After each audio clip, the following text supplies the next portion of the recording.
ভালোবাসা হচ্ছে অদ্ভুত একটা বিষয়।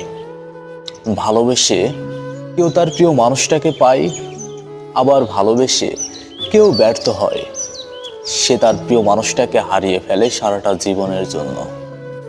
ভালোবেসে কেউ সফল হয়, আবার কেউ ব্যর্থ হয়।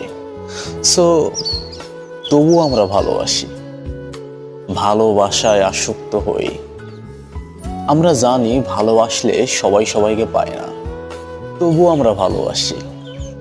ভালোবাসায় আমাদের সবার অদ্ভুত একটা মায়া কাজ করে। আমাদের প্রত্যেকটা মানুষের ইচ্ছা করে যে আমরা ভালোবাসবো, আমাদেরও একটা প্রিয় মানুষ হবে, যে মানুষটাকে আমরা কেয়ার করব। ইনফ্যাক্ট আফটার অল আমরা সবাই চাই আমাদের একটা প্রিয় মানুষ থাকুক, সে মানুষটাকে আমরা পাই বা না পাই।